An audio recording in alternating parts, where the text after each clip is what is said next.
de alguna manera un espacio de dinero en el cual no se podía perder. O sea, siempre había un elemento de dinero a esa medida. Entonces, posteriormente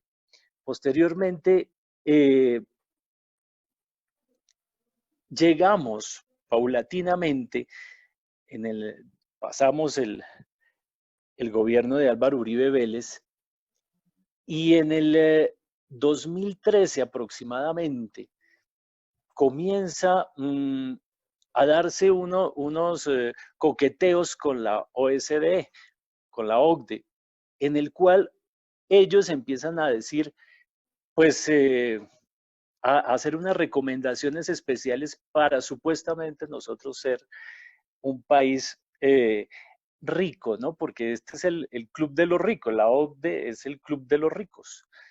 Supuestamente nosotros vamos a entrar ahí y entonces ellos empiezan a hacer una serie de recomendaciones. Recordemos entre esas recomendaciones en las que estamos metidos nosotros en este momento, que es la reforma laboral, la reforma pensional, la reforma tributaria, todas estas reformitas están metidas ahí, ¿sí? Obviamente la educación entra ahí. Nosotros veníamos en ese preciso momento donde el presidente Santos ellos empiezan a decirles a Colombia que la educación en Colombia está desproporcionada, sí, ya hay una desproporción, sí.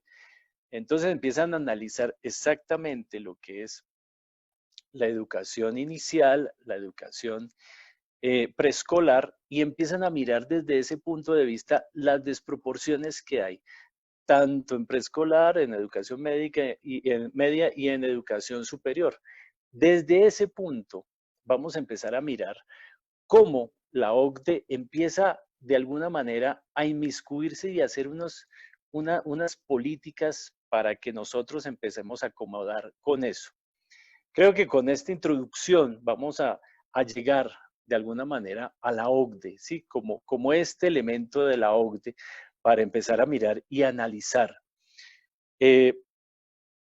Yo creo que en este espacio, ya haciendo en este modelo economicista, nos adentramos a la OSD. Creo que podremos continuar con Rubén. En esta introducción, no sé si quedaría claro. Me tocó ser un Señor. poco... Sí. Es que hay que irnos atrás para poder entender cómo llegamos a este momento que la OCDE ya está en Colombia. Rubén. Bueno, muy buenas tardes a todos y a todas. Agradecer el espacio y la invitación del Círculo Pedagógico y haciendo honor a este círculo y a los 8 que componen el 6 de la ADE en un espacio horizontal de compartir de saberes, pues presentar para las personas que no me conocen, yo soy maestro de educación física de la localidad de Suba, compañero de todos ustedes y por convicción siempre he estado en los 10 años que llevo en la Secretaría de Educación en los niveles de preescolar, primero y segundo, lo que correspondería a ciclo inicial. Este preámbulo lo hago pues para que fluyamos en una conversación de pares, de compañeros, y pues si hay alguna pregunta, alguna duda o alguna aclaración, con mucho gusto ahí a través del chat con Heidi Quijano. A mí me gustaría entonces utilizar de apoyo una presentación que construí para que miremos los detalles de lo que estaba contándonos Mauricio. No sé si ahí se ve, Heidi, por favor. Sí, Rubén, si quieres lo amplías. Listo, perfecto. Entonces, Perfecto. como bien lo mencionaba Mauricio, la OCDE, que traduce la Organización para la Cooperación y el Desarrollo Económico, es un club de países ricos y su eslogan principal traducido al español es que construyen mejores prácticas para una vida mejor. Entonces aquí me gustaría que empezáramos con el análisis si efectivamente esas prácticas y esas políticas sí están orientadas a ese eslogan y a esa buena declaración de intenciones, un poco ingenuas, pero también perversas. Y para ello entonces Lo primero que quisiera que viéramos aquí en esta parte es que es un plan de negocios. Para mirar la historia de la OCDE en español, tendríamos que remontarnos a 1948, en donde se termina la Segunda Guerra Mundial y el plan administrado por los Estados Unidos de América, aquí arriba, denominado Plan Marshall, dice cómo le vamos a pensar o cómo nos vamos a organizar para apoyar un continente entero, Europa del extendido, un poco de Asia también, devastado por la guerra. Entonces, pues junto con otros países aliados, inclusive hay teorías de conspiración que hablan que financiaron también esa injerencia nazi, ese expansionismo, a propósito de generar una crisis social, económica, por supuesto política, para después entrar con los organismos que mencionaba, el Fondo Monetario Internacional, para pensarse un diseño a largo plazo. Es así como en el 1961, la Organización para la Cooperación y Desarrollo Económico inicia con unos países miembros fundacionales, unos países principales, digamos así, en lo que aquí en rojo resaltamos como un plan de negocios.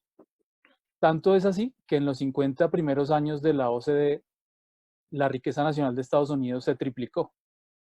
Y uno pensaría, ¿y por qué los otros países no? Entonces mencionar así rápidamente que de los 39 países que representan el 80% del comercio y de la inversión mundial, no todos son miembros oficiales y formales de la OCDE. Algunos países son invitados o que piden estar en proceso de observación y seguimiento, y otros son socios estratégicos clave. Para nuestra región la más importante sería el Brasil, que sin ser país miembro oficial, pues ha estado permanentemente en estos foros y discusiones de determinación de horizonte económico. Para mencionar entonces también a la China, la República de China, que no participa en su totalidad porque sabemos que China no es un bloque unificado, sino que tiene diferentes realidades muy similares a nuestro país. Entonces, ahí vemos cómo se configura ese plan de negocios con unas pretensiones puntuales de a quién beneficiar. Yo quisiera también profundizar un poco en el presupuesto, dividido en dos partes. Este es el presupuesto de los 36 países miembros del 2019. Ahí no se alcanza a detallar, pero esa es la lista.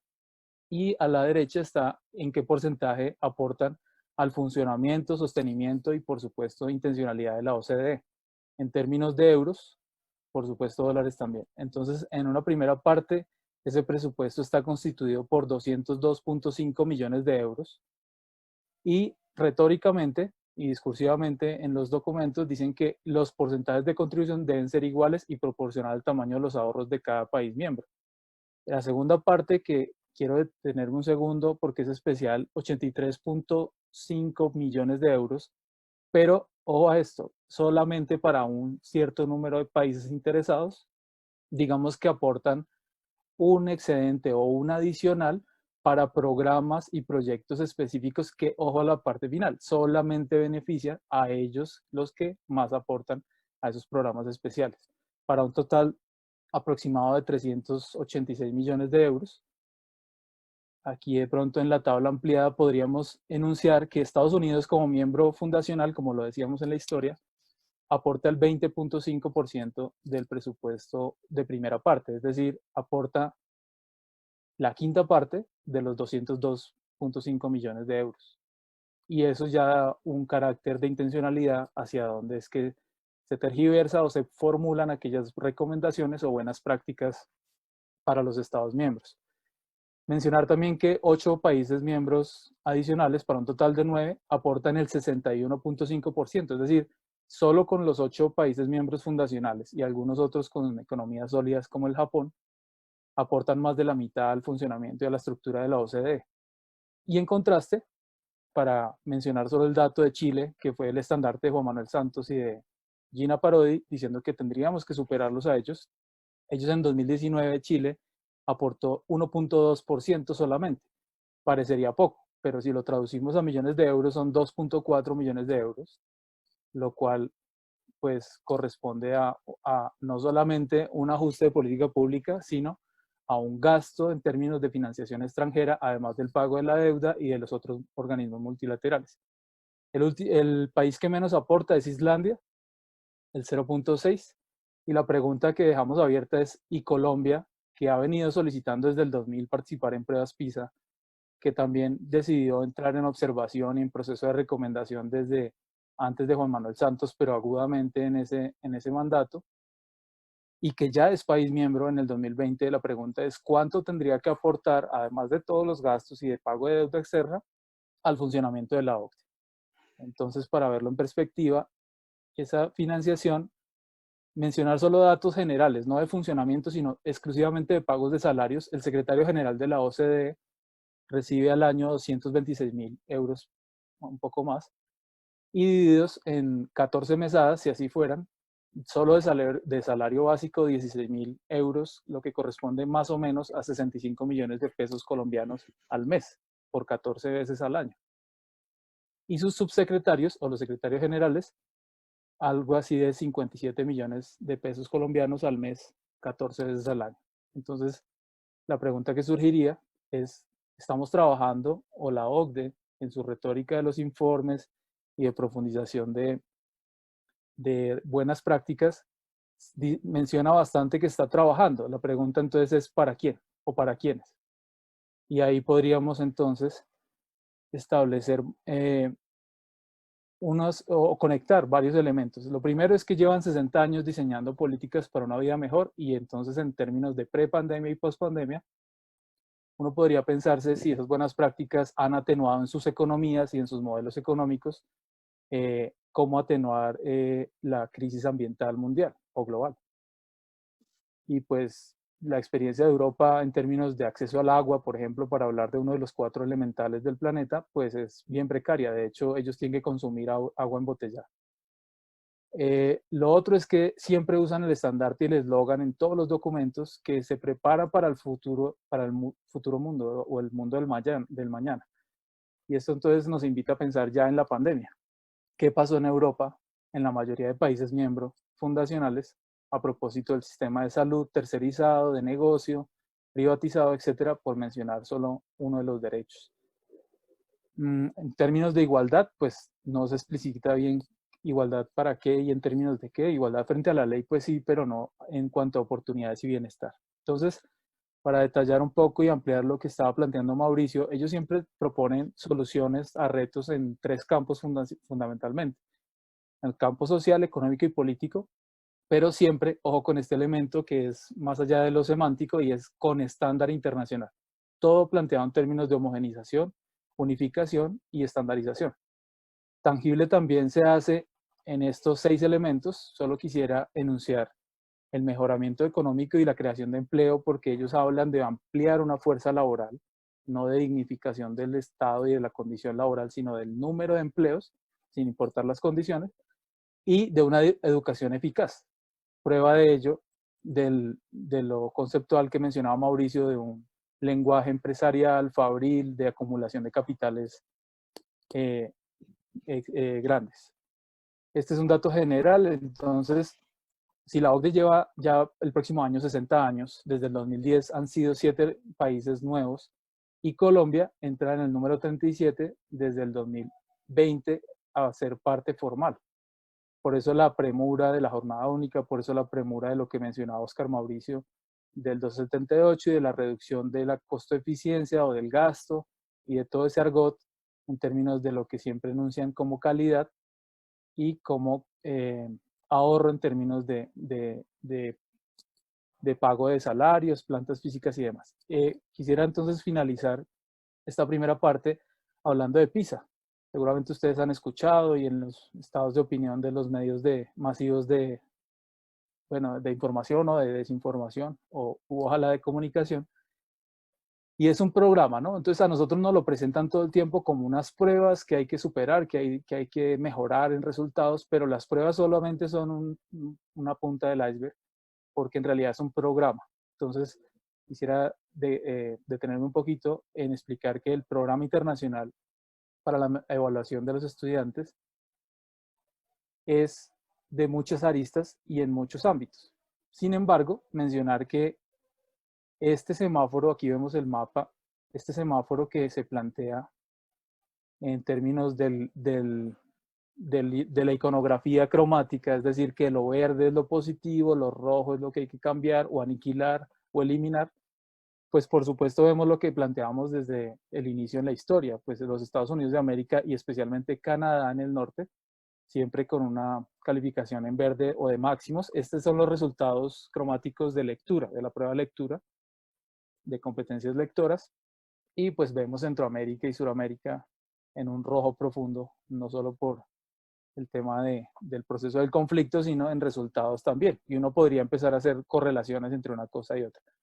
Y pues bueno, en un sentido intermedio o neutral, pues la Rusia, que está en la parte nororiental, y mencionar entonces detalles para Colombia. No me voy a detener en los resultados grandes, pero sí mencionar que ellos siempre ponen en la línea continua, ponen una línea perpendicular que es el promedio OCDE. Estos son los resultados para comprensión de lectura.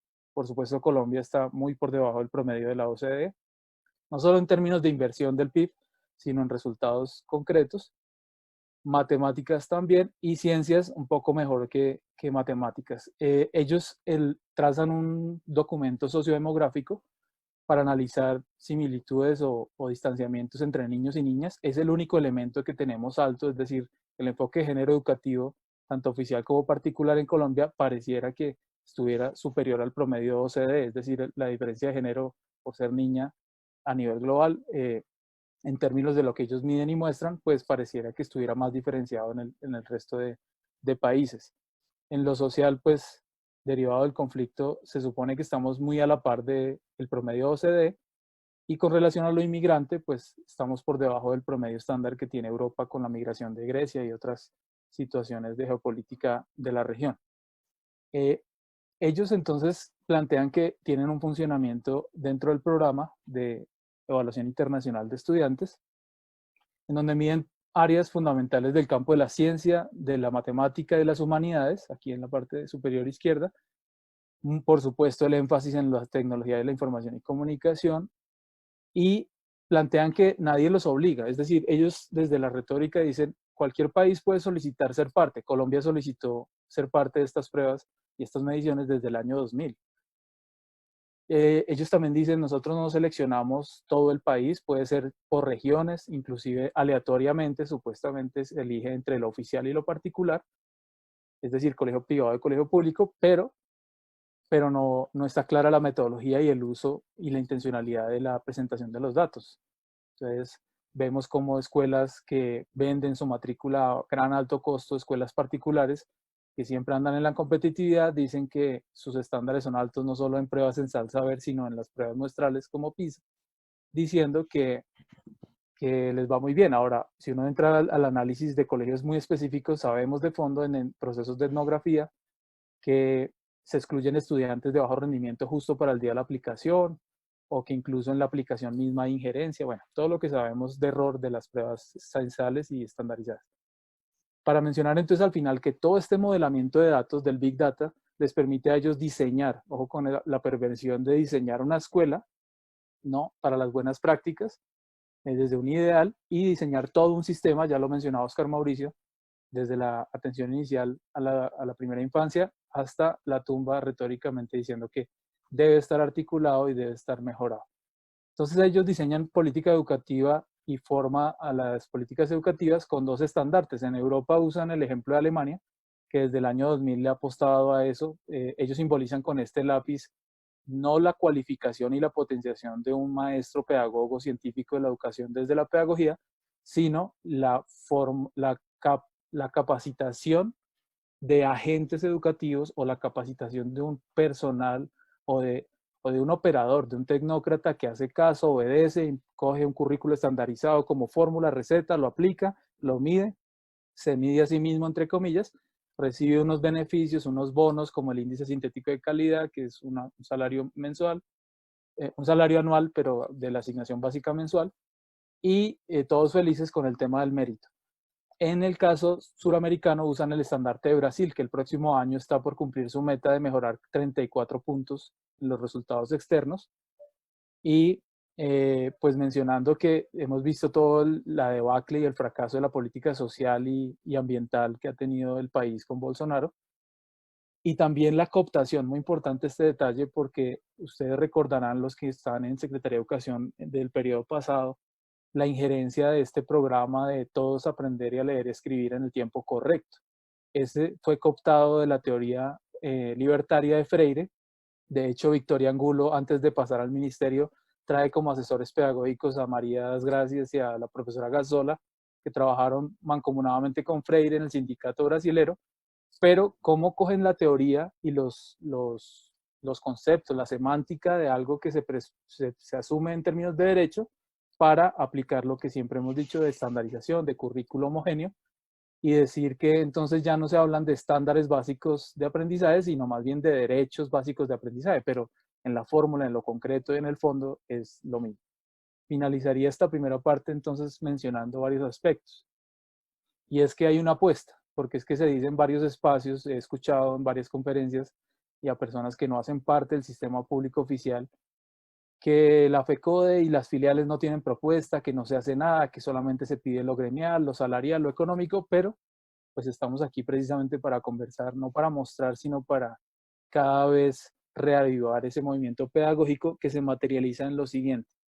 Nosotros apelamos como derecho político, cultural y social, como de parte de los derechos humanos, a la autodeterminación de los pueblos, es decir, a la no injerencia de un país o de varios países, aunque se disimula solo en Estados Unidos, en cómo tenemos que trabajar acá en el territorio y en las 25 Colombias profundas que hay, sino que en uso de nuestra autonomía escolar que nos da la ley y que pues se ha peleado también y que ya lo mencionaban el lunes pasado Miguel Ángel y Néstor, como producto de lucha y reivindicación de movilización pedagógica siempre, pero pues en la calle también, el derecho a una educación propia. Esto tiene que ver con lo mestizos que somos, con los más de 128 pueblos indígenas originarios que hay en el país, con los mulatos, los raizales, los cimarrones y los criollos también, o sea, lo que tenemos como huella ancestral, que sería muy distinta en términos, por ejemplo, de la lectura y la escritura, a imponer un modelo de cuántas palabras digo por minuto o cuántos ítems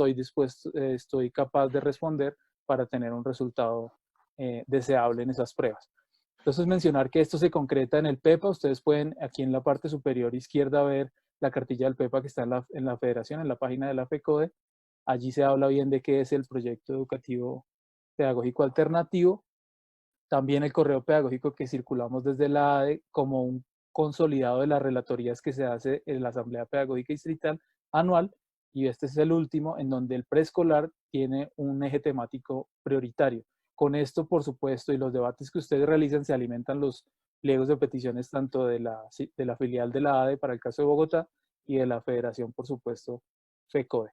También mencionarlo en términos de que una escuela de territorio de paz, como una apuesta que va desde antes de 1980, recoge también toda esta lucha por la reivindicación de política pública, dice Miguel Ángel Pardo, en términos de política pública avanzada en el restablecimiento de los 3 grados de preescolar, con todo el currículo enriquecido que debe tener desde el movimiento, desde la educación física, desde el arte, por supuesto, también. Y el Círculo Pedagógico Escuela Territorio de Paz, que hace parte ya desde la filial, que recoge pues todas estas luchas para en serio cotidianizar unas prácticas emancipadoras. La emancipación no se hace de manera recetaria ni estandarizada, es un camino utópico, hay que caminarlo, hay que lucharlo, hay que defenderlo, pero con seguridad es posible avanzar y pues lo hemos visto en las conquistas y en las reivindicaciones que se han hecho hasta el momento. Yo dejaría por este momento así, Heidi. Bueno, Rubén, muchas gracias. Quisiera un primer momento, si hay preguntas, ponerlas en el chat o levantar la mano para irles dando la palabra. En este momento, hasta acá, hemos dado como una mirada a qué es la OCDE y cuál es su incidencia en Colombia. Pues no veo preguntas. Bueno, pues sigamos entonces. Ya el segundo momento es cuál es la incidencia directa y cuál fue el informe de la OCDE, para ser más precisos, que tiene que ver con el preescolar en Colombia y lo vamos llevando también hacia el caso Bogotá, que es el que nos concierne. Mauricio. Bueno, Heidi, esto de la historia de la OCDE, como lo había dicho yo anteriormente, con Juan Manuel Santos, ellos habían empezado ya a reestructurar una política de infancia, una educación inicial y atención integrada a la infancia. En un primer momento, ¿sí? Entonces comenzaron con la ley de infancia y adolescencia. Empezaron con a moldear desde ese punto de vista, desde la Convención Internacional de los Derechos del Niño, y luego vienen a finalizar con la ley 1804. Esa ley 1804 es la que está correspondida a lo que la OCDE incidió directamente en el gobierno. O sea, sobre ese momento, sobre esa ley, se va a empezar a moldear lo que va a ser toda la política de infancia. Toda la 1804. Y lo que llama mucho la atención de esa ley es que dice que es de 0 a siempre, ¿no? De 0 a 5. ¿Qué quiere decir todo esto? ¿Qué quiere decir todas estas situaciones que nos ponen a pensar cuando la OCDE ya empieza a mirar qué es lo que Colombia hizo con esa ley 1804? Entonces empezamos a mirar cómo está estructurada la primera infancia. Parece que en Colombia nunca se tomó en cuenta de 0 a 5. O sea, no está estructurada de 5 años, de 6 años para adelante. Pero la educación pública no tiene incidencia total en la primera infancia, no la toca. Entonces, y está como dividida, subdividida, ¿sí? Entonces ellos lo subdividen en un elemento comunitario, en un elemento familiar, en un elemento institucional. La OCDE insiste y sigue diciendo que son elementos de atención. O sea que cuando yo digo comunitaria, son las madres comunitarias, ¿sí? La familiar, pues obviamente la familia, y la institucional tiene que ver con el bienestar familiar, básicamente. Pero no tiene una globalidad, no la recoge. O sea, el Estado colombiano la subdivide. La OCDE, de alguna manera, dice que en Colombia el nivel de niños en ese tipo de atención es mucho menor que en el resto de los países de la OCDE. Por ejemplo, el 22% de la población de niños en Colombia de 3 a 5 años va a jardines privados, ¿sí? Y el resto, obviamente, se subdivide a todos estos elementos de lo que dice la 1804. Pero entonces la ley también tiene otros elementos que dice que tiene que tener políticas en cada plan de desarrollo.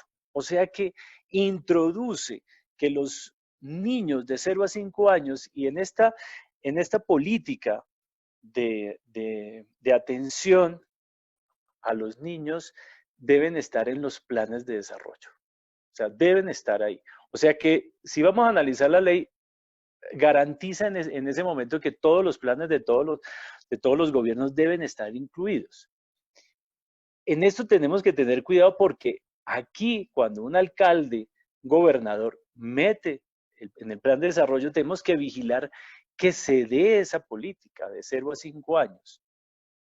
Entonces, cuando empezamos a mirar estos planes de desarrollo, en qué se estructuran estos planes de desarrollo, vemos falencias, empiezan a haber falencias en los cuales se sigue colocando el presupuesto de la nación para mejorar, entre comillas, estos planes que se dan a nivel comunitario. Entonces, las madres comunitarias tienen de alguna manera, cómo les van a mejorar la vida a las madres comunitarias, ¿sí? Entonces, bueno, desde ese punto de vista, ¿quién va a desarrollar a las madres comunitarias? Entonces les colocan el SENA, ¿sí? Entonces el SENA, una cuestión técnica. Y luego, posteriormente, ¿qué planes hay para la familia? Luego, posteriormente, el bienestar familiar. Entonces, y todo es un componente mínimo, o sea que todavía no se sigue invirtiendo.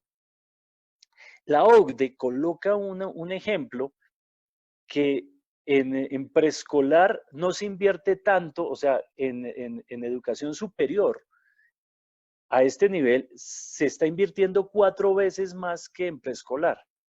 En un país desarrollado está igual, ¿sí? O sea, los niños son importantes. ¿Por qué son importantes los niños? Porque según lo que está diciendo la OCDE, es que si realmente a los niños se les invierte, ellos lo colocan en términos de dólares, que me parece como absurdo, pero pues es así.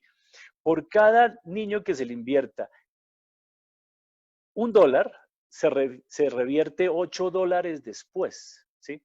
Ellos dicen que de alguna manera a estos niños el desarrollo laboral o el desarrollo va a permitir que estos niños no se retiren más adelante del colegio, ¿sí? Que abandonen la escuela. Entonces, según la OCDE, hay que enfocar en esta política de 0 a 5. Pero en Colombia se está entendiendo de una manera totalmente diferente y en los planes de desarrollo se sigue enfocando que hay que invertir en las madres comunitarias, en la familia y en el Instituto de Bienestar Familiar. Meto aquí en la familia. Se vuelve corresponsal la familia, o sea, introduce, ¿sí? Como responsable a la familia. Entonces, en Colombia, pues saben muy bien que hay un grado de desigualdad. Entonces, ¿cómo van a colocar a la familia? ¿Sí? O sea, a la familia como responsable. O sea, introducen estas palabritas como corresponsabilidad a la familia. Cuando el Estado, de alguna manera, se lava las manos con esto. Entonces, la OCDE, pues, aparte de que pues hace la crítica, pues también no hace la crítica exactamente para que, de alguna manera, generalice la educación de los niños. Es muy fundamental. Los niños es fundamental de 0 a 5 años. Pero no de esta manera como se está haciendo en Colombia. En los planes de desarrollo no existe todavía un plan que genere ese preescolar de 3 grados, que es el que estamos necesitando y que la escuela y que los grandes colegios de alguna manera asuman, ¿sí? Asuman como tal, porque es fundamental. En Colombia no se quiere asumir todavía este planteamiento de una manera sesgada, lo dejan a un lado todos los gobiernos distritales lo dejan a un lado, lo deja el mismo plan de desarrollo del señor Duque, todavía lo sigue dejando de lado. Todavía es, ahora, lo que estaba diciendo Rubén es fundamental cuando hablamos de neoliberalismo. Se enfatiza el neoliberalismo aquí. ¿Por qué? Porque las instituciones que se les está dando, entonces ahora se les va a dar a unas instituciones o jardines infantiles privados, ¿sí? Sin ninguna, o sea, de alguna manera es hacer el serrucho.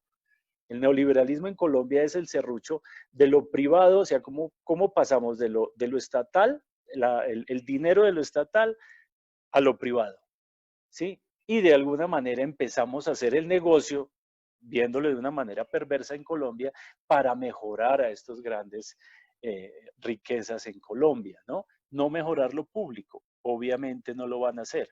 Entonces, desde este punto de vista, ¿sí? La OCDE coloca, por ejemplo, que en Colombia son $3.491 que se invierten en un niño.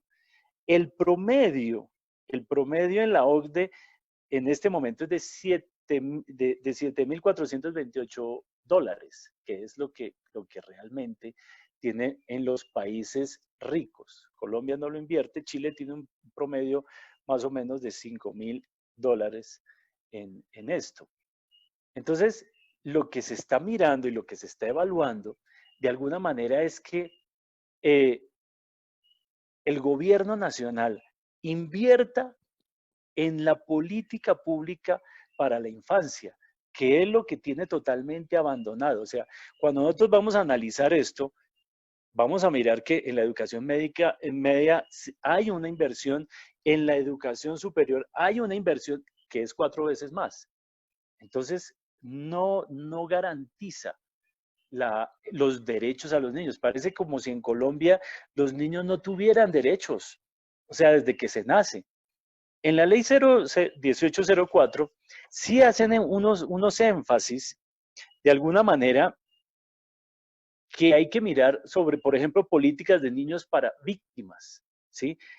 Niños y niñas indígenas, raizales, afros y con discapacidad. Eso hay que mirarlo en los planes de desarrollo. No se ven. Eso no se ve, ¿sí? No hay unos planes de preconcepción claros. Los planes de preconcepción, cómo se están haciendo los planes para las madres que van a tener a sus hijos, las madres gestantes. Ese es el punto fundamental, ¿sí? Esos nacimientos del primer mes, ¿sí? Esos de 3 a 6 años, ¿cómo el gobierno o cómo el Estado hace un seguimiento a eso? El Estado colombiano no lo está haciendo. Y la OCDE sí hace un señalamiento a eso.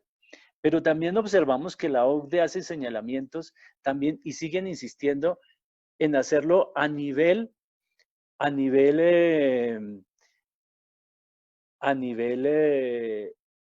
público. Sí, entonces, de alguna manera, estos señalamientos que se está haciendo, que hace la OCDE, pues no reflejan realmente la verdadera política que se está dando. O sea, se sigue insistiendo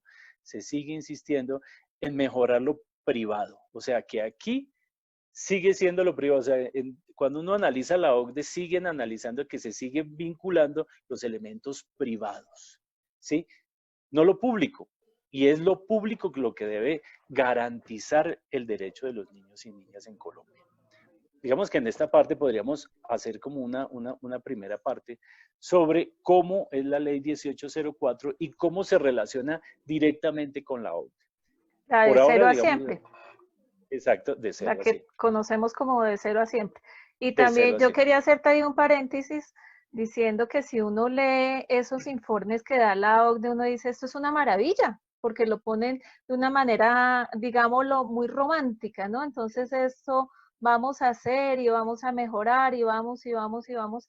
Entonces, pues la gente dice, oiga, esto como que de pronto sirve, pero hay que leer entre líneas para poder entender y por eso estamos haciendo esta charla, para poder entender lo que está detrás de todo este discurso. Rubén.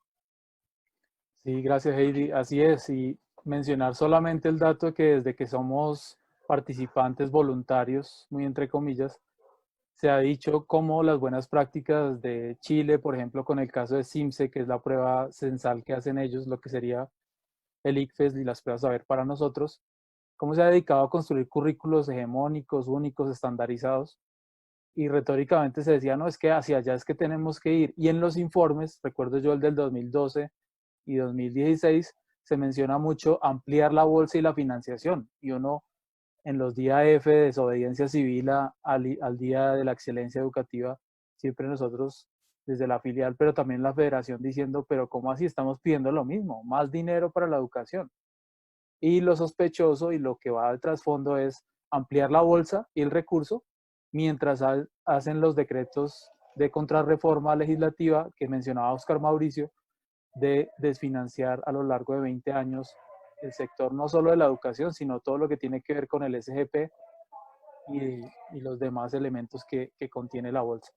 Yo quisiera ampliar algunos aspectos que están en el informe del 2019, mencionando también que toda esta información está disponible libremente en la página de la OCDE, que en inglés es OECD, y está disponible y es pública porque ellos saben desde el inicio para qué la trazan y con qué intereses lo formulan.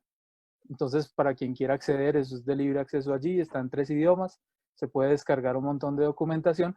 Eso sí, la invitación a que la lectura, más allá del textual y literal, sea muy crítica y sobre todo alternativa.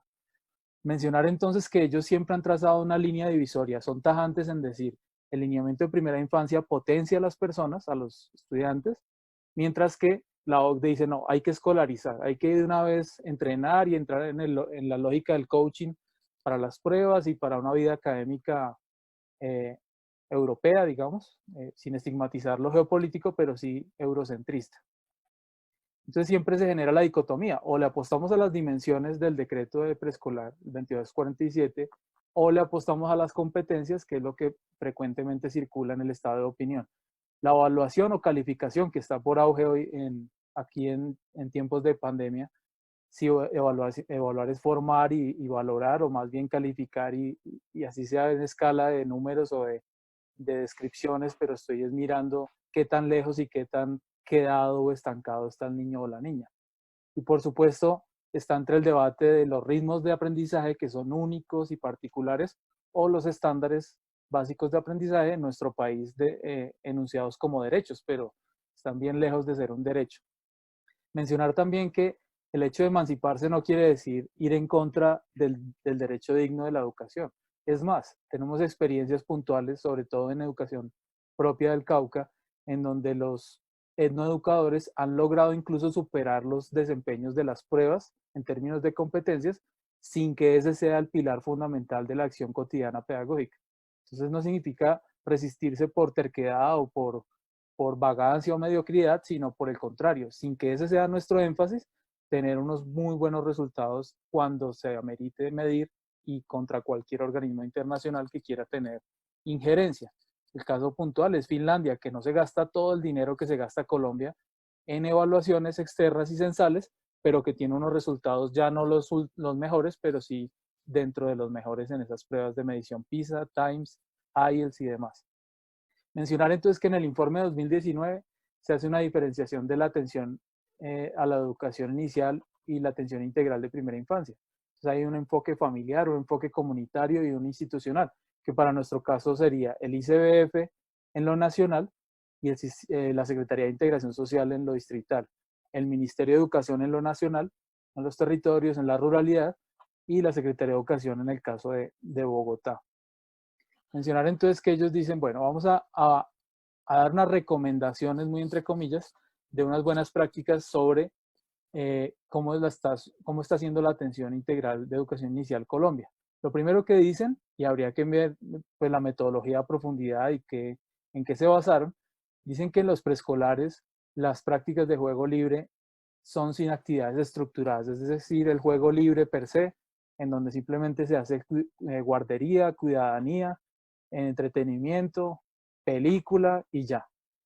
Por supuesto dice que lo que hace falta es un énfasis en el aprendizaje. Esto no solamente es de alta injerencia, sino además irrespetuoso, porque va en detrimento de las maestras y los maestros que han sido cualificados en normales, en universidades, en posgrados, y que sabemos que de fondo en su día a día le aportan, por supuesto, a que cada actividad esté enlazada con un aprendizaje específico de los niños, que hay integralidad, que hay incluso transversalidad y también transdisciplinariedad en los ambientes de aprendizaje que se construyen, que se crean, pero que definitivamente en el informe están invisibilizados.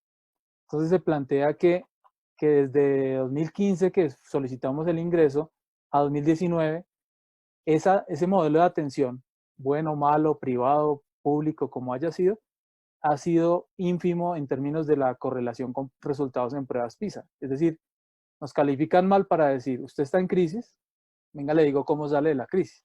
Y aquí está lo peligroso, porque el principal problema que identifica la OCDE es que no tenemos un currículo estándar. Principal problema para ellos, principal estandarte de lucha para nosotros. Porque cada vez que nos meten en el juego de la homogenización, así sea entre compañeras de un mismo nivel, de una misma sede o de una misma UPZ, una localidad, estamos entrando en ese juego semántico de esa perversión de empresa, de acumulación de capital radical, digámoslo así, exagerado. Y pues nosotros insistimos en que no sea la competitividad del ranking, la pirámide, en donde unos pilos paga o una generación de excelencia se salve y el resto quede por ahí distanciada, segregada o excluida. Entonces también se reconoce pues que en Bogotá sí hubo una apuesta para la formación en el lineamiento de primera infancia, que se llama lineamiento, pero que sabemos que las personas que hicieron parte de esta construcción sí le apuestan a la potenciación, sí le apuestan a los 4 pilares, sí le apuestan a todo ese enfoque que ya hemos diferenciado. Pero pues el gobierno y las políticas públicas siempre van a utilizar ello para imponer el modelo que se piensa desde afuera. Mencionar entonces que con relación a cómo mejorar lo pedagógico, se hizo una cualificación de SENA, lo mencionaba Oscar Mauricio, 43.000 madres como técnicas profesionales en atención a la primera infancia. Y uno diría, pues, dignificante para ellas, pero instrumentalización para ellos. Es decir, a ellos les interesa que la madre comunitaria se tecnifique para que precisamente no haya la posibilidad de vincular profesionales, por lo menos de licenciatura, del nivel de pregrado. Sin embargo, menciona el informe que hubo 1.600 apoyos, no dice el porcentaje, para que madres comunitarias y ciudadanos y ciudadanas hicieran su licenciatura en preescolar. Lo más crítico es que anuncia 38.000 cursos cortos, que podría estar vinculado con la estrategia de todos aprender, de maestros que aprenden de maestros. Como bien lo decía Heidi, eso es romántico, eso suena interesante, pero en ningún momento ni la federación ni las filiales podría permitir que eso subsane, por ejemplo, unas becas dignas y completas en los niveles de profesionalización y de posgraduado en maestría y doctorado, y por qué no en postdoctorado, caminando también ese proceso. Mencionar que ellos evalúan de 7 ítems a los prestadores de educación inicial en 3, o sea, rajados, pero dice que el nivel institucional, lo que tiene que ver con Secretaría de Integración Social para el caso de Bogotá y Secretaría de Educación, sí los atendemos relativamente mejor, pero nada significante. Entonces, fíjense cómo en el informe también se deslegitima, así sea un ínfimo avance en términos de mejoramiento pedagógico, diciendo que definitivamente eso no es significativo a largo plazo. También se plantea que las diferencias de género o las diferencias que puedan haber sociodemográficas al interior del tamaño de clase y digamos, las relaciones técnicas de estudiantes por curso y demás, pues que tendrían que ser mejoradas, pero no dice mejoradas específicamente si aumentarlas, si reducirlos, y si eso está vinculado también en el mejoramiento salarial o cuáles otros aspectos. Menciona también que es necesario con relación a la evaluación y a diferencia de la educación básica, primaria y secundaria y media, dice que es grave que Colombia no tenga un sistema de evaluación del personal. Por eso la denominación de instructor, profesor, agente educativo, ya vamos en auxiliar administrativo y toda esa conceptualización fabril y empresaria. Y dice que es importante hacerlo porque hasta el momento depende de las capacidades que tenga el coordinador de esa institución, llámese Integración Social o Secretaría de Educación Distrital, y que es desde allí que se puede ampliar la fuerza laboral y mejorar las competencias, otra vez competencias y calidad de las personas que están allí. Al alertar un dato, pues que suena interesante, pero puede ser en detrimento de la formación pedagógica específica del preescolar, y es que le van a dar la oportunidad como recomendación al gobierno actual la posibilidad de que el profesor de primaria, haciendo un curso más reducido, pueda ingerir en ser prestador del servicio de atención inicial a la primera infancia, porque se dice que costo eficientemente, si ya tiene una licenciatura en primaria, pues le quedaría más fácil ajustarse a la realidad de un preescolar según la OCDE. Todo en términos de costo eficiencia. Yo terminaría diciendo que cada vez que ustedes lean el informe y cada vez que vean una recomendación de buenas prácticas, se alerten en lo económico, porque es el fundamento de ellos, como lo veíamos en la historia. Dicen, por ejemplo, que ampliar los 3 grados de preescolar, como lo ha luchado FECODE desde hace más de 20 años, que no sea solo transición, sino jardín y prejardín, dice que tiene un costo cuádruple con relación a la atención comunitaria o familiar. Entonces, que costo eficientemente eso no es viable y que eso es gasto público.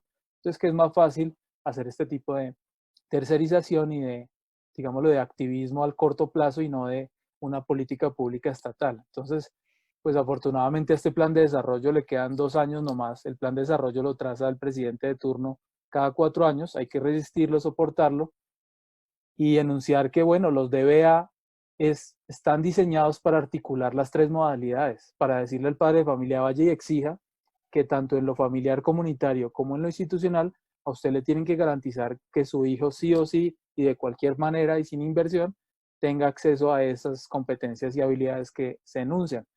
Y alertar que nosotros no nos negamos a la sistematización, pero sí a la instrumentalización de esos sistemas. El CIMAT, que es el Sistema Integral de Matrícula Escolar, que es nacional, podría ser incluso la apertura a que después haya un sistema nacional de seguimiento a los niños y niñas, pero no en el buen proceder y la dignificación del derecho, que es lo que se solicita desde PECODE, sino desde la instrumentalización de un modelo de cómo ir recortando y cómo ir privatizando. Y cerraría diciendo que los PIAR, que son los planes integrales de ajuste razonable, que están pensados para las necesidades educativas especiales y las condiciones especiales para pensar, sentir y moverse, podían también ser instrumentalizados en algún momento y por eso nos corresponde estar siempre pendientes y alerta de lo que se va a hacer con esos datos. Yo te cierro diciendo, y estoy en concordancia con Oscar Mauricio cuando dice que es que nosotros no lo vemos como servicio ni como mercado laboral, ni como mercado económico, sino que la educación desde el enfoque institucional es un derecho fundamental y por eso hay que ponerle todos los apellidos. Debe ser digno, no de calidad tanto, sino más bien dignificado, financiado, administrado, implementado, sobre todo retroalimentado por el Estado. Entonces eso para la discusión de la SDF y que no sea como con la injerencia de medición y después que nos vengan a decir que en la reforma laboral nos vayan a pagar como en Chile o en México, que ya tuvieron la contrarreforma, y les pagaban por resultados en pruebas censales o externas, y lo mismo a las escuelas. Entonces, aprendiendo de las malas prácticas, ahí sí, tanto de la región de Chile, no de todo Chile, pero sí de esa visión dictatorial de Chile, y de México también, de la derecha mexicana, en donde ya se vio que esos son los riesgos de asumir esta posición. Gracias, Heidi. Bueno, yo voy a ir recogiendo un poco más, enfocándonos hacia Bogotá, preescolar de Bogotá, pero ustedes dos están en libertad de aportar y de interrumpirme cuando vean necesario. Claro que sí.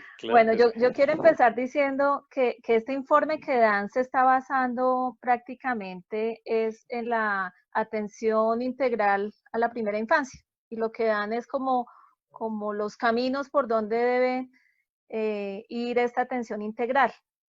Y de hecho en todo el informe hablan de la EIP, que significa la educación inicial y atención a primera infancia.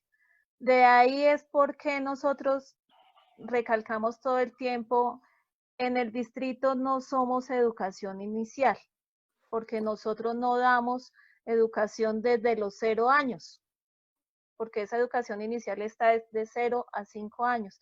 Nosotros somos educación preescolar porque vamos en el preescolar. Es decir, estamos dando el componente de educación que nos corresponde, que es de la edad de los 3, que era el prejardín, el jardín y la transición, es decir, hasta los 6 años. Entonces, quería empezar dando como esa claridad a muchas maestras que a veces se molestan porque uno les dice, no, es que no somos educación inicial porque nosotros no estamos dando toda la parte asistencial que va desde los 0 a los 3 años. También como recalcar que el enfoque integrado de la atención atención a primera infancia va con educación, en nuestro caso Secretaría de Educación, y CBF es la Secretaría de Salud e Integración Social. Entonces son los componentes de la atención integral que debían estar articulados y funcionando en Bogotá. El informe todo el tiempo nos habla de que el enfoque educativo se divide en comunitario, familiar e institucional. El comunitario y el familiar son los que le competen a bienestar familiar y el institucional es el que se encarga la Secretaría de Educación. Rubén ya nos habló, Rubén o Mauricio nos habló un poco de el dinero que en las entes territoriales, como el caso de Bogotá, lo maneja la Secretaría de Educación, pero en las demás partes lo maneja es bienestar familiar, este dinero que está manejado para esto, y pues la inversión tan mínima que hace Colombia. Lo mismo que el 22%, nos dicen que el 22% asisten a instituciones privadas, y ya empieza a haber ahí una gran brecha, porque también nos dice que este acceso es generalmente para los estratos o los ingresos más altos. Y esto implica que estos jardines privados pues tendrán mejores atenciones que los otros, porque pues tienen más acceso a esto. Nos habla también que la educación en preescolar en el sistema formal incluye el prejardín, el jardín y la transición, aunque solamente la transición es el grado obligatorio. Pero si recuerdan, hace 4 añitos largos nosotros teníamos prejardín porque lo habíamos logrado en Bogotá. Se había ampliado la infraestructura, se había ampliado la planta docente y teníamos este grado. ¿Qué hizo Peñalosa? Nos quitó el prejardín, lo mandó a Integración Social y a ICBF, y estos salones y estas aulas las llena con más niños de transición, y él dice, amplié la cobertura en transición, y pues le queda más fácil porque no hace inversión en infraestructura. Y las mismas profesoras que venían empiezan a atender otros grados, que obviamente no son prejardín. Si nos dice que el prejardín es parte de la educación, de los grados de educación, ¿por qué lo envían al sector asistencialista nuevamente? O sea, ahí empieza un gran problema en toda la administración Peñalosa. Nos dice también que la cantidad de comida depende básicamente de la Secretaría de Educación y de las gestiones que haga cada colegio, que en cambio lo que está atendido por Integración Social y por ICBF tienen más acceso a la nutrición, al control de la nutrición y a la comida, y pues esto sí es una realidad que incluso nuestras compañeras que están del 1050, que están en jardines de integración social, no lo dicen. En estos jardines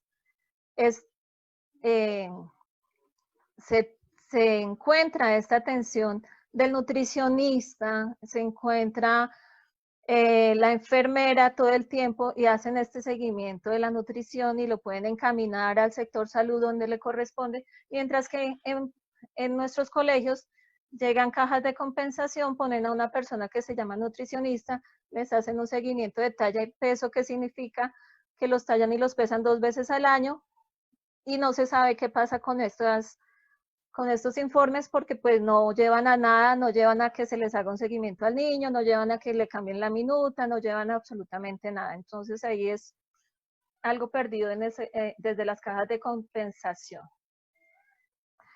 Nos hablan también de un monitoreo y aseguramiento de la calidad, que el ministerio lo planteó en el 2014 como los lineamientos a la atención integral. Y nos da al ministerio unas pautas sobre el tipo de actividades que se centran especialmente en experiencias asociadas al juego, la exploración, el arte y la literatura. Sin embargo, no establecen las metas sobre los resultados, nos dice el informe. Y esto lo podemos ver a un sistema de monitoreo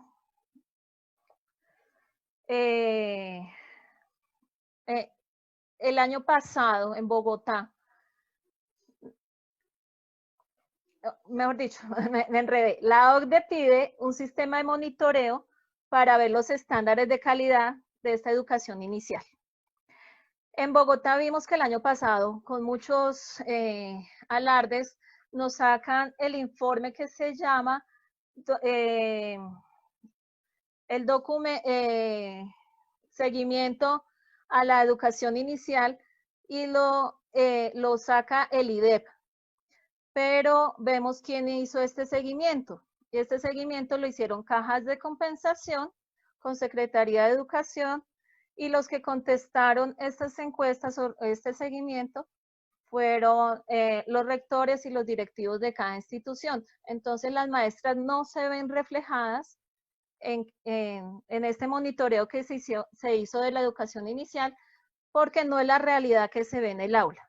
Sin embargo, lo presentan como si esas cajas de compensación fuera lo mejor que le ha ocurrido a la educación en Bogotá, porque obviamente cada rector y cada directivo docente pues quería mostrar que en su institución eso estaba funcionando muy bien, obviamente por las represalias que trae el no cumplir la tarea bien hecha desde ellos.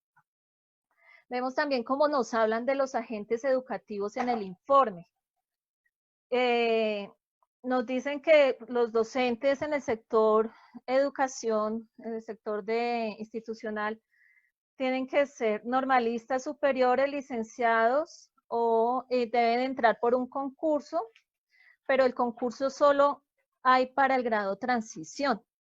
Y esto lo vemos porque las profesoras que estaban nombradas para prejardín y jardín están aún como provisionales de proyecto.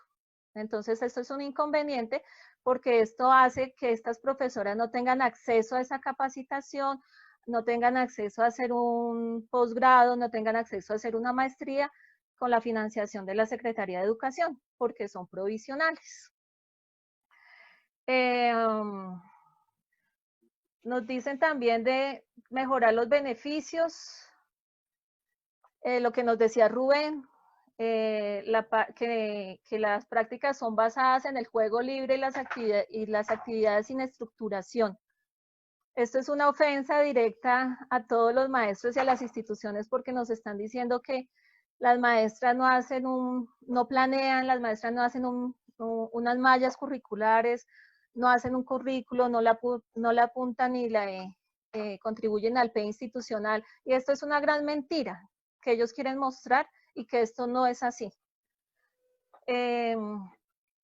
Sí, me acuerdo, Heidi, que para el caso concreto del distrito hay muchas, pero voy a enunciar solo 2 organismos que hacen toda la tarea de implementación. El más grande de ellos es Empresarios por la Educación, del cual era directora la ministra Victoria Angulo, y uno intermedio, Alianza Educativa, que es el que tiene a cargo las 11 concesiones o educación en administración que tiene los colegios oficiales de Bogotá en ese modelo. Alianza Educativa incluso traza líneas también de padrinazgo entre instituciones privadas y universidades a colegios, y Empresarios por la Educación, en lo que tú estás mencionando de la injerencia de las cajas de compensación y de por qué se trata siempre de hacer modelos.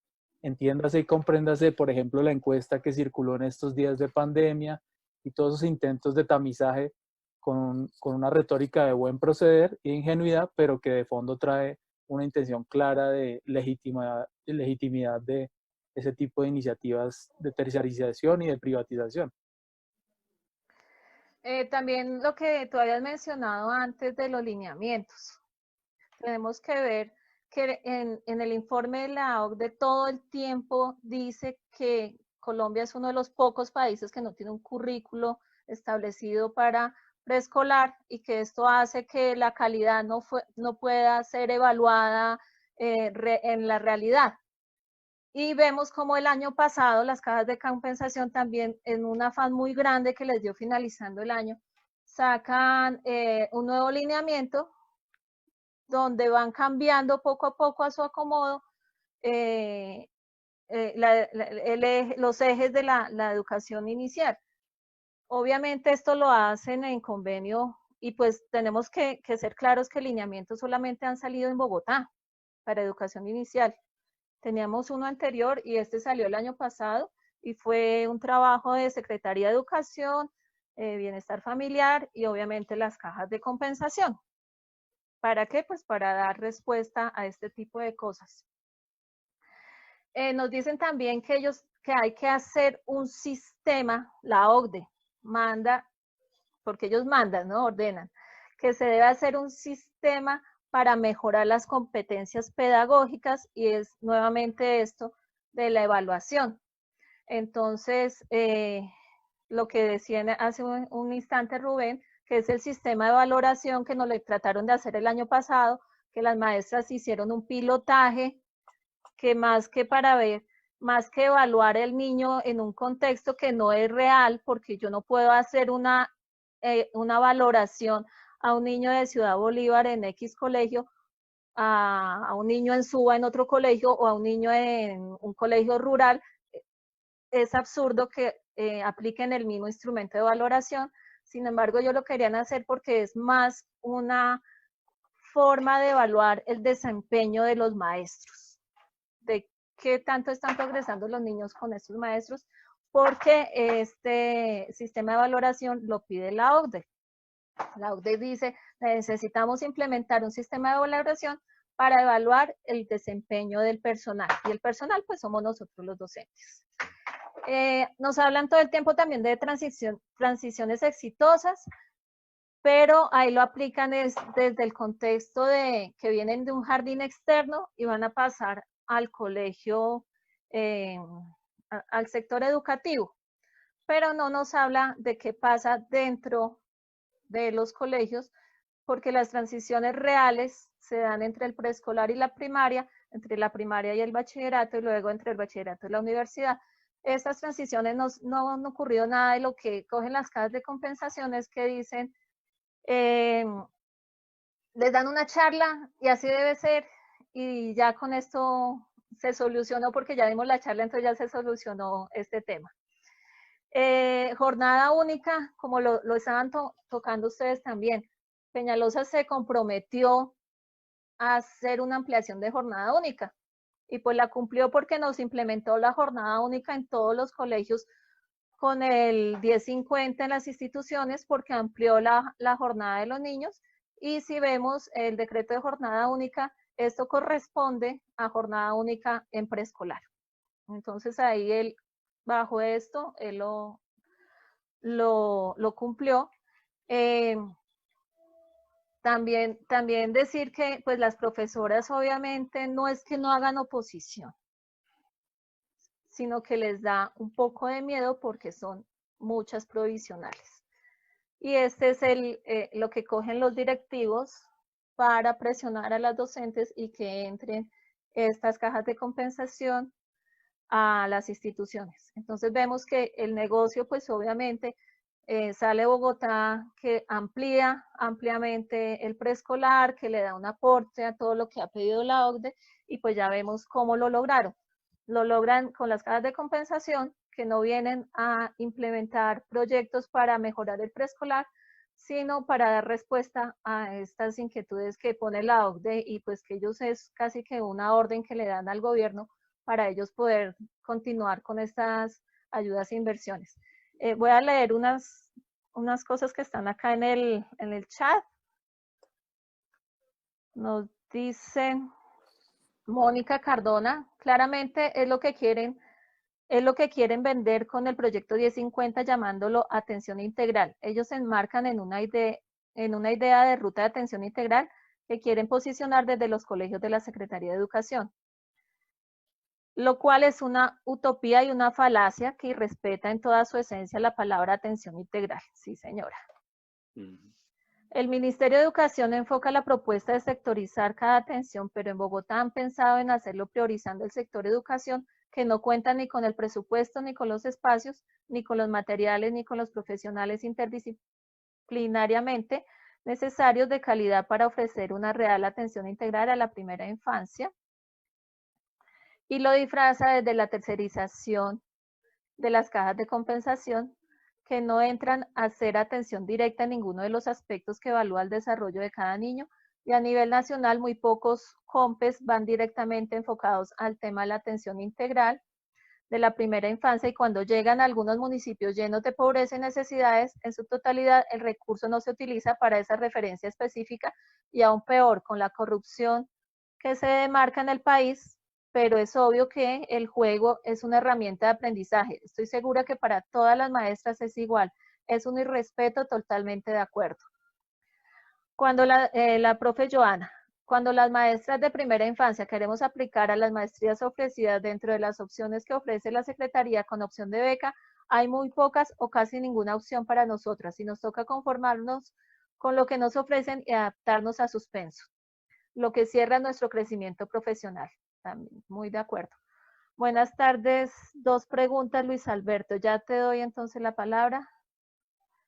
Miguel, Joana, la propuesta de apoyo a la formación docente que lideramos en representación de la ADE en el 2006, entre sus propósitos fue el apoyo a la formación posgradual de inclusión preescolar, orientación escolar, rural, entre otros. Buena parte de los más de 7.000 posgrados y las comisiones de estudio remuneradas logrados entre el 2007 y 2016 fueron aplicados a estos niveles, áreas o modalidades educativas. Es el momento de retomar el rumbo después del debilitamiento de Peñalosa al programa de formación.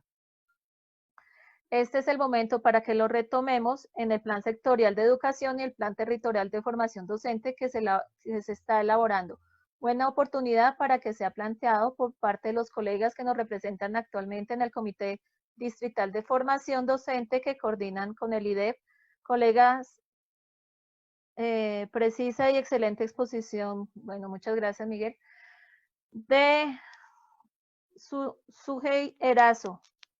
Buenas tardes, soy docente de preescolar y creo que esta parte de la educación en sectores es muy triste. Mónica Cardona, es necesario que nosotras como maestras nos empoderemos con nuestros propios proyectos pedagógicos sin permitir entrada de estos terceros, pues para esto estamos nosotras. Y espérate que me falta uno.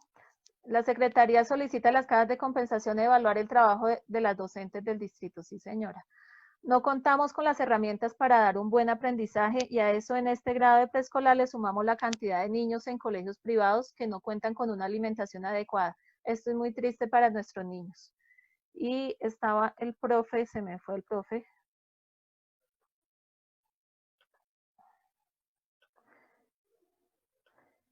Que Luis Alberto estaba pidiendo la palabra. Entonces, Luis Alberto, te escuchamos.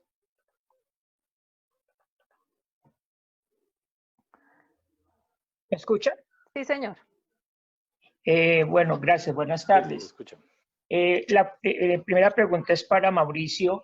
Mi nombre es Luis Alberto Cardoso, trabajo en el Colegio Agustín Fernández y sobre la carrera séptima tenemos una sede que es de los niños de preescolar.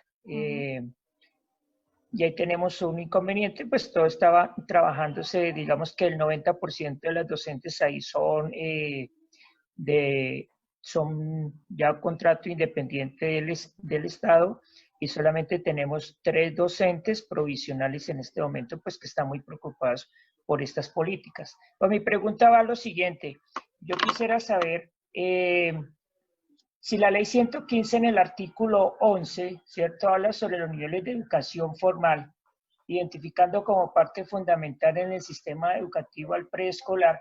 ¿Por qué en el artículo 17, y creo que ahí se coge y me gustaría que usted me aclarara, en el artículo 17 hacen referencia sobre los años de escolaridad y no le dan tanta importancia a estos grupos? Y lo más interesante es que los grados anteriores a la educación primaria son vistos como, diga, optativos y en algunos casos no se consideran necesarios dentro del proceso de adquisición del conocimiento dentro de la educación básica primaria.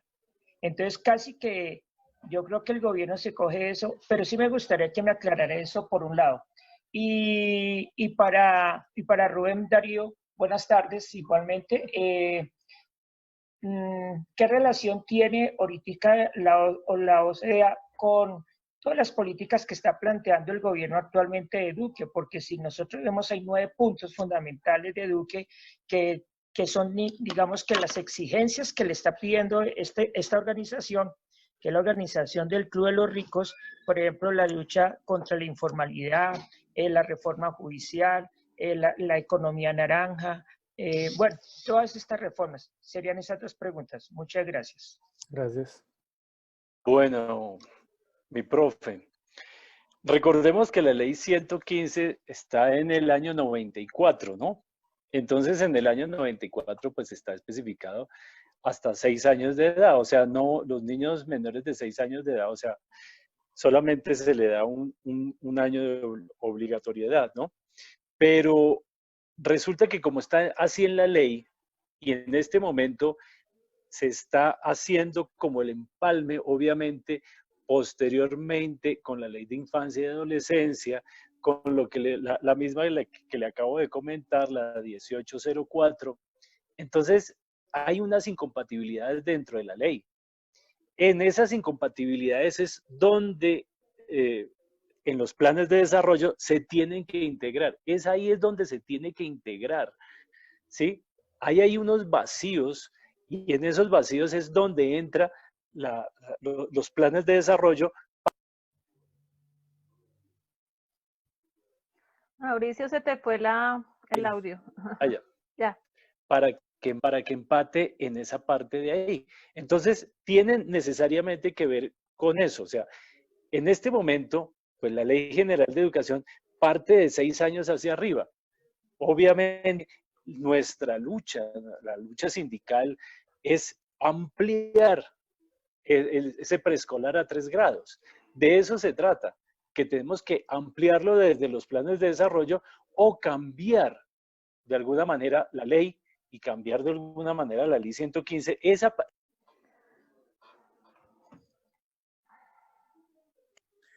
es la situación. Gracias, Mauricio. Bueno, yo empiezo por la última, agradeciendo la pregunta, compañero del Agustín Fernández.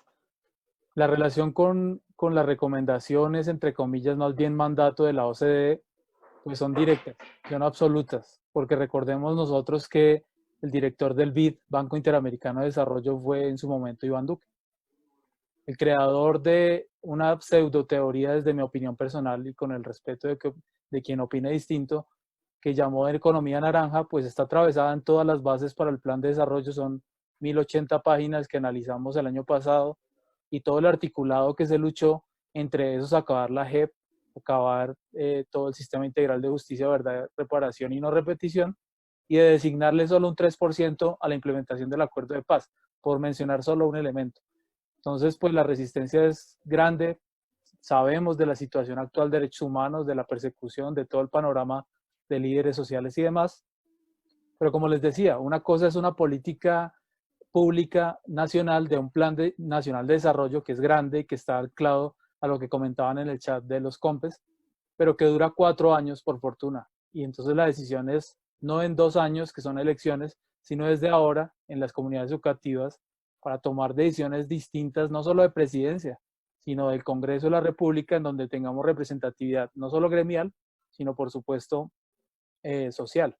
De tal forma que ese plan que se formula cuatrianual pues sea diferente, tenga otro énfasis dentro de las condiciones económicas que tenga el país.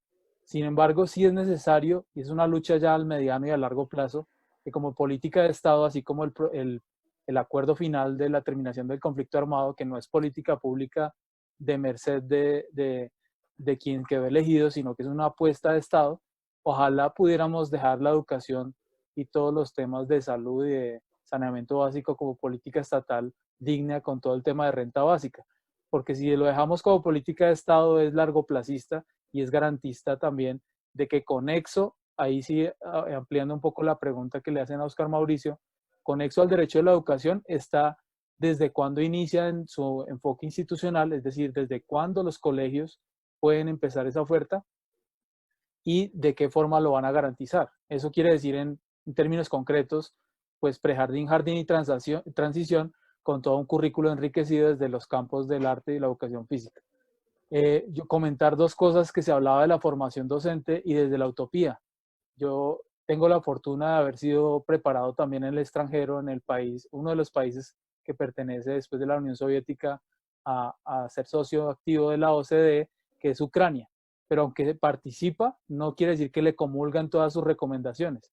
Y allí las universidades públicas de altísimo nivel son del Estado, implementadas, financiadas y administradas. Y cualquier persona, simplemente por el hecho de ser ciudadano, tiene el derecho de acceder, no con subsidios, no con subsidio a la demanda y apoyo, ni con pilo paga, sino cualquier persona que decida acceder puede hacerlo porque es un derecho humano, insisto, conexo desde prejardín hasta el postdoctorado.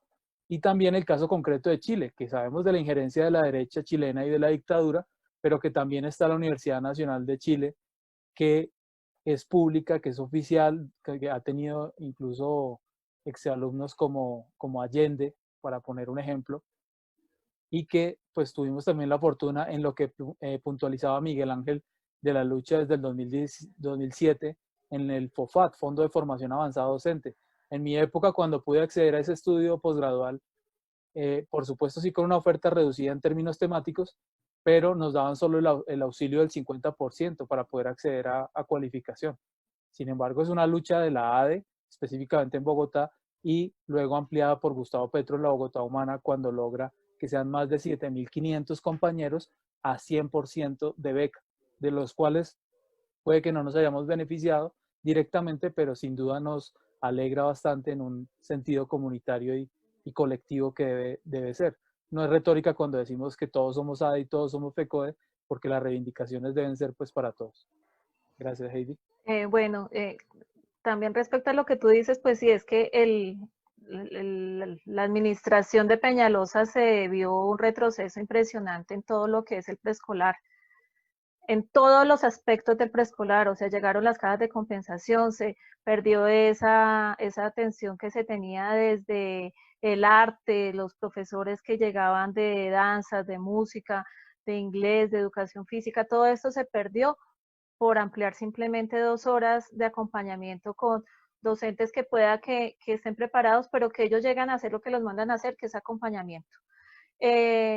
Quiero recordarles a todos que hubo un equipo que lideró la carta que se radicó en Secretaría de Educación, a la secretaria, a la directora de Primera Infancia, y nuestra ADE entonces la acoge y la pone como uno de los primeros puntos también, como uno de los puntos de las próximas reuniones con la Secretaría de Educación. Esto lo celebramos y agradecemos mucho porque es reconocer que el preescolar tiene un afán muy grande para no seguir retrocediendo, porque es que no es justo que las cajas de compensación en medio de esta situación de anomalía nos lleguen a evaluar a las profesoras qué hacen o qué no hacen y cómo lo hacen. O sea, esto no, ellos no tienen ninguna inferencia ahí. Los que deben evaluar en última sería los directivos de cada institución y la Secretaría de Educación, pero y ahí nos causa mucha curiosidad ver que cada caja de compensación tiene un formato diferente. Entonces no es que los formatos sean hechos por secretaría, sino los están haciendo las cajas de compensación y esto nos preocupa demasiado. Voy a acabar de leer lo que están en el chat para cerrar, porque ya vamos a las 4:35 y pues siendo un poco juiciosos con el tiempo de todos. Entonces, la profe Olga Beltrán dice, la calidad de las docentes de preescolar del distrito se vulneran con la participación de cajas de compensación que a costa de lo construido en el colegio manipulan y presentan a nombre propio, dejando a las docentes de planta como si no estuviesen haciendo nada. Como si no estuviesen haciendo nada, desde el currículo, desde el trabajo con familias, desde la atención integral. Las exigencias de la OTE deben ser socializadas en las instituciones. Con mucho gusto, donde lo necesiten, estaremos prestos a ir a las instituciones, claro que sí. Bueno.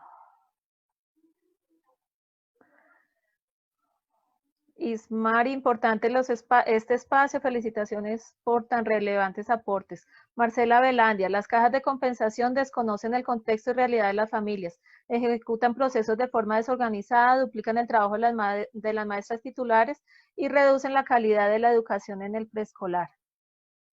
Total, sí. Al enfocarse en temas de orden asistencial que no siempre atienden de forma directa, un golpe duro para nosotros fue la pérdida del prejardín, sí señora. Margaret, consideremos que en Colombia no se requiere ampliar la jornada escolar para mejorar la calidad de la educación. Sí, señora. con el número de horas definido por el decreto 1850/2002 son suficientes. Lo que se debe es mejorar el servicio educativo de la siguiente forma. Primero, implementar proyectos de alimentación escolar y transporte que disminuyan la deserción escolar. Segundo, mejorar la infraestructura educativa para mejorar el desarrollo de los procesos pedagógicos y la convivencia escolar. Si actualmente con las horas que están establecidas para el nivel no se cubren las necesidades básicas para una educación de calidad, con la ampliación de la jornada se prestarían muchos más inconvenientes, ya que cada año los recortes presupuestales en educación son mayores y se invierte en instituciones externas y no se realiza esta inversión directamente en los colegios distritales atendiendo sus reales necesidades. Nos encontramos nuevamente con las políticas que relacionan directamente la cantidad de horas que los niños asisten a la escuela con el aprendizaje y el aprovechamiento escolar, sin considerar las condiciones en las que actualmente se brinda el servicio y las necesidades específicas de cada nivel educativo. Andrea Arias, el año pasado se pretendía apresuradamente implementar las rúbricas de seguimiento y valoración al proceso de desarrollo de los niños, aumentando el trabajo de las docentes a fin de año, lo cual ni el pilotaje fue posible por premura de tiempo. Este año al comienzo ni volvieron a mencionar este tema, lo que confirma que el afán del año pasado de aplicar estas pruebas era más por cumplir o mostrar algo a la Secretaría por parte de las cajas de compensación que porque realmente esas rúbricas cumplieran el objetivo que planteaban y si nos presionaron a las docentes a realizarlo. Pero no les resultó, lo que significa que fue una plata mal invertida, mal direccionada o mal invertida de parte de la Secretaría de las cajas de compensación con cosas que se invierten para justificar dineros y a la final no dan ningún resultado. Totalmente de acuerdo. Y eso era lo que nombrábamos y decíamos que también se hace más para evaluar el desempeño de los docentes que para evaluar qué están haciendo los niños.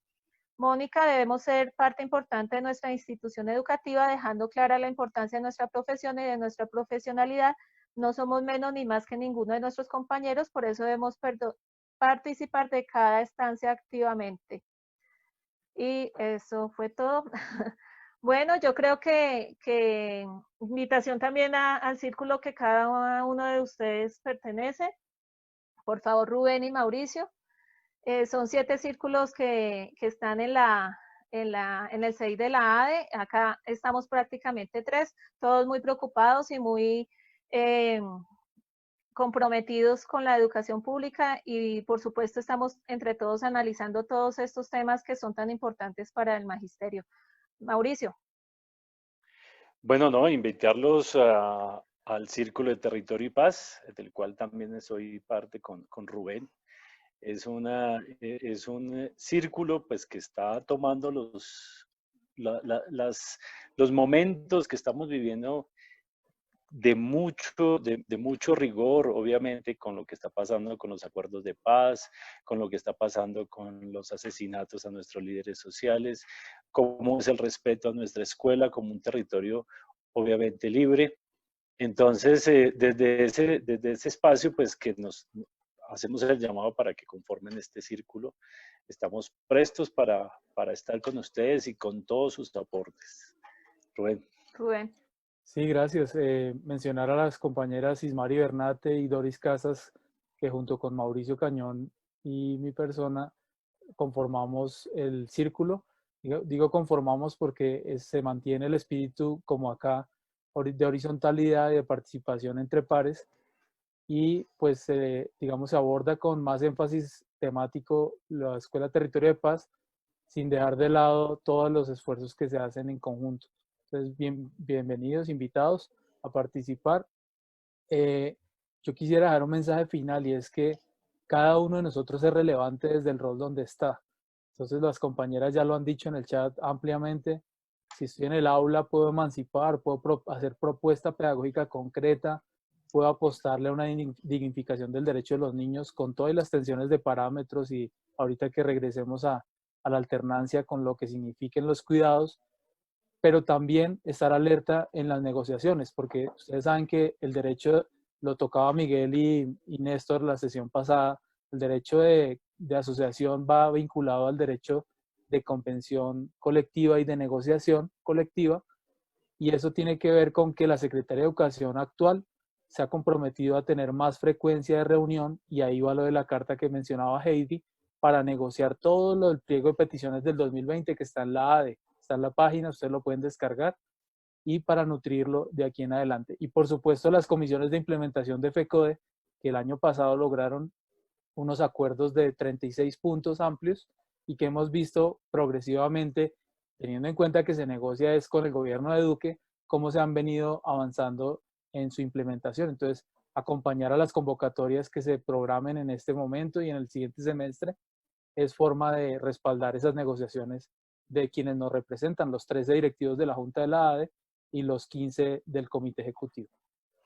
Bueno, ya para finalizar, pues agradecerles a todos que nos hayan acompañado hoy. Nosotros sabemos que estos espacios son muy necesarios, aunque a veces son como muy corticos de tiempo, pero pues es una primera programación que tenemos también para la formación de todos nuestros compañeros, para que se empapen un poquito, porque hay muchas cosas que uno llega al magisterio y pues no sabe y no tiene por qué saberlas, pero es importante buscar estos espacios para enterarse de ellas. Entonces, la invitación es para el próximo conversatorio, que es el próximo lunes.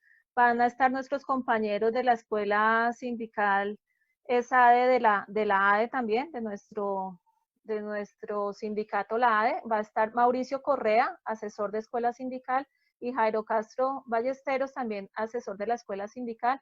Ellos nos van a hablar sobre la historia de las luchas del magisterio, lo que ha logrado FECODE, y también lo que ha avanzado la ADE y la importancia de la ADE como sindicato. Entonces, muchas gracias a todos. Heidi, Mauricio, Rubén, Heidi, mil gracias. Rubén, claro. Recordar el conversatorio del CEI del miércoles, por Sí, favor. señor, claro que sí, sí, por favor, Rubén. Bueno, invitados, invitadas todas y todos de el tercer conversatorio que hace el Centro de Investigación Docente este miércoles 27 a las 6 de la tarde, de 6 a 7:30 de la noche, es por la página de Facebook de la ADE. Entonces no es sino ingresar allí, colocar video en vivo de ADE Bogotá, y los invitados son el profesor Carlos Rivas, que hace parte del Comité Ejecutivo de FECODE, expresidente de la Federación, y el compañero Giovanni Garzón, doctor en Educación de la Universidad Santo Tomás y maestro del distrito, para hablar de las luchas magisteriales y de la financiación de la educación. Entonces, los esperamos activamente en ese espacio. Muchas gracias va a a todos. estar muy bueno, va a estar muy bueno. No lo pierdan, no se lo pierdan, va a estar muy bueno. Bueno, muchas gracias a todos. A ustedes muchas gracias. Nos vemos Gracias, entonces Heidi. en el conversatorio del 6. Eso sí, muchas gracias a todos. Muchas Buena gracias. tarde. Un Gracias a abrazo todos. desde la distancia. Gracias, Heidi. Adiós, Un Oscar. abrazo ustedes. fraterno, fraterno para todos. Gracias. Gracias.